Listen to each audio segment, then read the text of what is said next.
Rob Manfred has announced that in 2029, he will be stepping down as commissioner.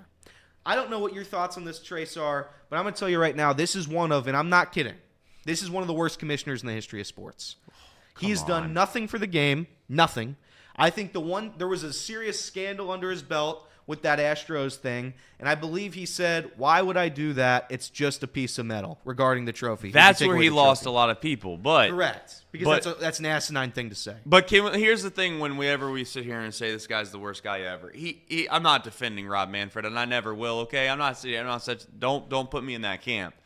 But I at least want to give some credit to the idea of trying to progress the game in some ways in which he has done. He's found ways to try to make the game a little more entertaining, cut out some of the time. And listen, I'm not saying the pitch clock and the bigger bases and all that should make you love Rob Manfred. But again, I'm trying to play devil's advocate here to some that are sitting here acting like he's done nothing. Is that fair? Kirby corrected me. He did the one thing last season. He made the cool rule changes. He shortened the game. Good on him. That's one thing he did. That's a huge improvement. Sure. After 20 years of failure, let's get one right. But yeah, I agree. I think. I don't. Let's just be clear. You're upset because he called the trophy a piece of metal, and he did not. He did not come down. He did not come down hard on the fact that the Houston Astros were cheating. I think that's one of the many reasons, but another huge reason is not being able to grow this game whatsoever. I think there's been no effort to grow this game, market it at all. No, it's fair. He's a terrible marketer.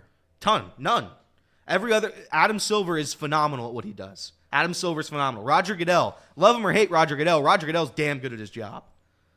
All these commissioners around sports are better than him, and he is significantly worse. I think he will go down as one of the worst commissioners in baseball. And I guess we'll see. Maybe he can change it up in the next 4 years. But and he might. He might. He's got 4 years left, and I think that the media is starting to change. It's starting to shift. In fact, the fact that these legacy companies are kind of going under, if you will, between Bally and Diamond, that is helping the cause of maybe MLB starting to kind of get themselves in a position where they're going to market themselves a little bit better. And here's the thing about Major League Baseball in general is that it's a regional game. Let's stop acting like it's ever. I don't say ever. It was a national game at one time, yes. That was a long time ago. And I was thinking the other night, I'm sure if you talk to our great-grandparents about baseball and football, they would be shocked to know that football is as popular as it is, and baseball is in the spot that it is. So things come and go is what I'm getting at. Yep. Baseball, I was wondering the other day, when we're old and we're crepid and maybe when we're damn near dead, what does the sports landscape look like? Because in 50 years, is football still king? And now many people are going to say, yeah. Well, that's the same thing they said about baseball probably 50 years ago. Fair? I would say that's fair. It's fair. The only thing that I'm getting at is that baseball is very regional right now. And I don't think that's a bad thing. Right now, a lot of people in Cincinnati are extremely excited about the Reds, but they don't care about what the AL West looks like. That's where football, like it or not, whether it's fantasy, whether it's gambling, whether it is marketing, I don't know what the perfect formula is, but people genuinely care about what happens throughout the other parts of this country. They'll talk about the quarterbacks, and maybe that's part of why National Football League is a little more easily marketable, is because there is one specific position that is very, very valuable, and you can start to nitpick and have fun and debate on who's the best at that position, and it lends yourself to talk about other teams. It's hard to do that in baseball. You don't say, well, who's the best shortstop in Major League Baseball? Let's debate that for 10 minutes. You don't do that. You don't talk about who the best ace is in Major League Baseball. You could discuss it in your own little region of saying this is why you think your guy is the best guy, but you don't really do that across other teams. And that's really what this comes down to for Major League Baseball. How do you do that? I don't know if you can. But I think making the game a little more enjoyable to watch is a good start. And he's done that. Like it or not, Rob Manfred did do that. And the next question becomes, how do you start to market your stars and get them into spots where they're going to be most notable? It's sad that Shohei Ohtani and Mike Trout have never been a part of anything big at all. Nothing. Two of the games greatest players that we've had over at least the last 10, 15 years, and I know Shohei hasn't been around that long, my point is that that's part of the unfortunate thing that's happened for Major League Baseball to a certain extent. Like it or not, the NFL has had a great run of success with Tom Brady and now Patrick Mahomes. Now, you're going to get the people that come in and scream and yell, oh, it's rigged, it's rigged. Well, you don't think the NFL wants that? I don't know. I'm not going down that rabbit hole today. But what I am saying is that sometimes luck is a part of the factor of whether you're successful in life or you're not. And the NFL has had a pretty good run of what I would call great marketability. I just think we'll see what happens for major leagues. I think there's a lot more storylines. I think there's more to football when you watch a football game than when you watch a baseball game. It's just the baseball. You know what I'm saying? There's other storylines at play. Now this year it'll be a little bit different because the Dodgers are the renowned villain, and pretty much the entire world will be rooting against them. So that'll be a fun watch around the league. Anytime they lose a game, it's going to be news. It's going to be noteworthy. But there's nothing. It's just nobody really cares, and that's nobody really cares about it from a national perspective, and that's the bottom line. I've thought about this topic, and we don't have to go super deep into it unless you do. But I think it's because of how many games there are available to you during their season that you can't create storylines. Like most of the time, it's did you get swept? Did you not get swept? And did you make a win where you're not supposed to? Whereas in a football game, you can pick a specific reason why. Like in a baseball game, if there was only one game that you played per team, right? Or if there was only 32. Yeah, if they played once per week, you'd speculate endlessly about what happened. And that's what you do with football. That's a fair point. That's where That's where it hurts the game, I think. That's a fair point. And obviously the game will never shrink from 162 games, but I'm on the side that I think it should. Will it ever happen? Absolutely not, never. But that is a good point. Rob Manfred also yesterday, he brought this up. This was the video, and he said, and I actually agree with him on this one. So maybe he's on his way back. We would prefer to have a Are you what? by that? And absent any collective bargaining, what can be done about it? Well, we would prefer to have a free agent signing period, ideally probably in December with a deadline that drove people to make their deals, get things settled. We actually made proposals to that effect to the MLBPA. They were not warmly received. I think that, with the system we have right now, one of the tactics that's available to player representatives is to stretch out the negotiation in the belief that they're going to get a better deal. That's part of the system right now. There's not a lot we can do about it.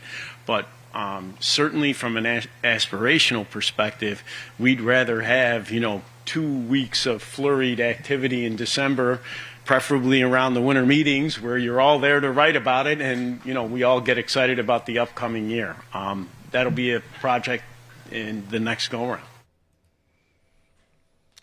I think it would be incredible to have that one period. It would be just like Woj bombs everywhere. It would be awesome. Now, will any player ever go for that? Obviously not. But I think it would be good. I think that's something that helps market the game. I think when you have a 1 month period where all these free agents have to make their decision, so now there's a clock, there's a timetable. I think that's great for the game. And that's an idea by Robbie Manfred. I know I've been crushing him up here. That's an idea that's good. I like that idea. Good idea, Rob. Because we still have superstar free agents available to be signed right now, and we have pitchers and catchers that have already reported. So, it's February 16th, and Blake Snell, who just won a Cy Young, is not signed.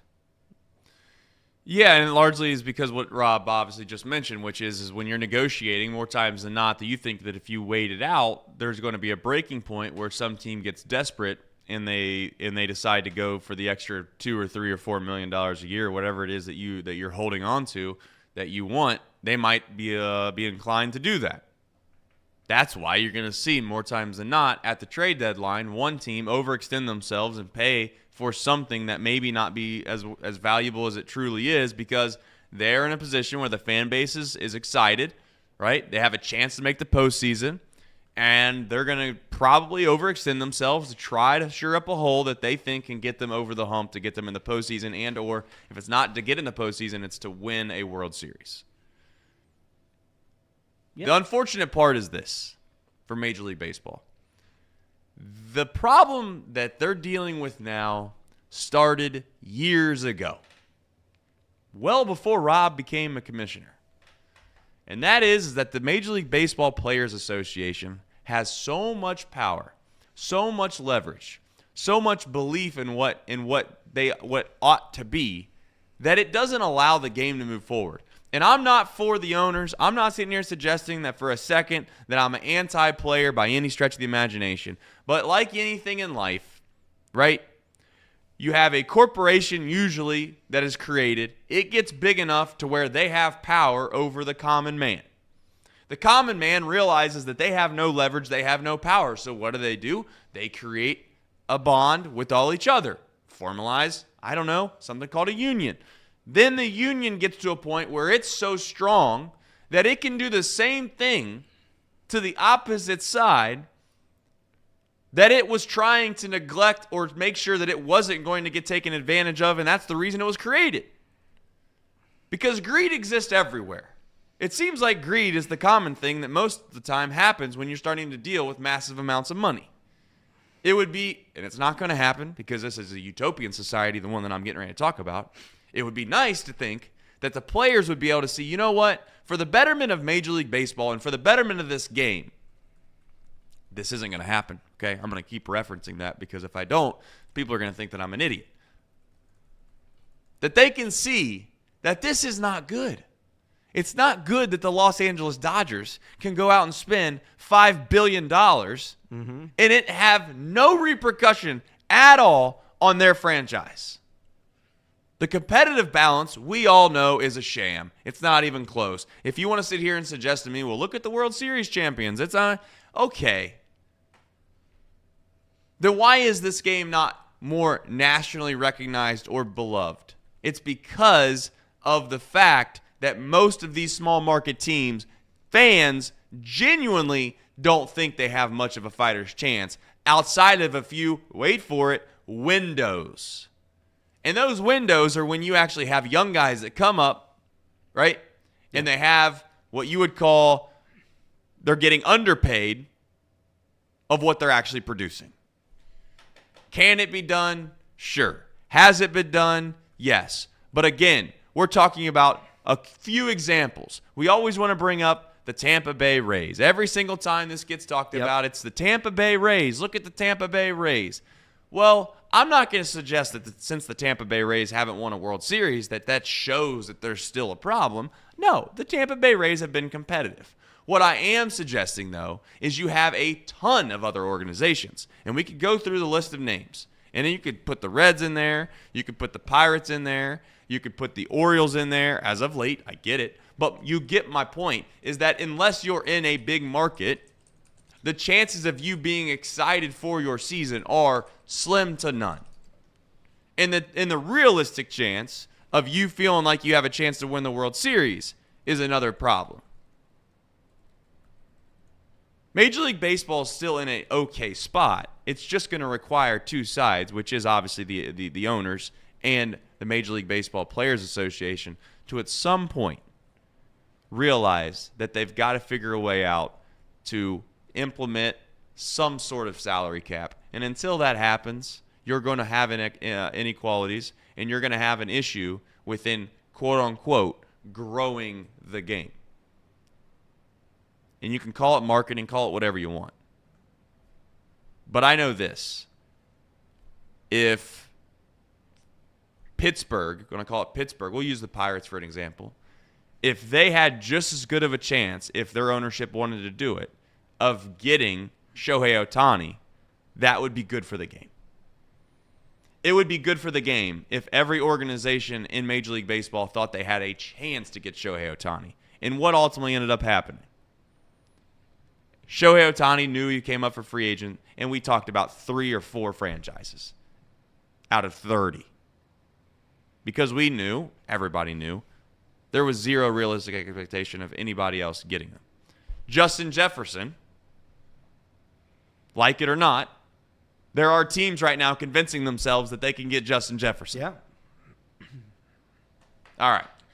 I think I'm just going to add one more point on that, and it's that if you're not going to be able to fix the salary cap situation, which you'll never do, I do think that there should be, and again, this would be difficult to enforce, but going forward, any owner who would like to purchase a team, there needs to be some sort of minimum net worth that you can have to be able to compete with the other billionaires that are there. Because if not, if we're going to have 100 millionaires compared to multi-billionaires, it's not going to be fair, and we're going to continue down the same road. And I could be wrong, I could be dumb, but that's my opinion at least. I think there needs to be some sort of commitment to spending, and I think that keeps it competitive, and I think it helps the sport in the long run. Speaking of money, good segue. The NIL is a joke. It has nothing to do with NIL. NIL was created, okay, for players that would be able to use their name, their image, and their likeness, a la NIL. The idea was if you have a Tim Tebow, there's no reason as to why Tim Tebow can produce millions and millions and millions of dollars, but then turn around and sign an autograph for some money, and then next thing you know, he's an NCAA violation and he should get suspended. Like most things in this country, we can't just rationalize. We can't figure out, okay, you know what, that's not right. Let's figure out a better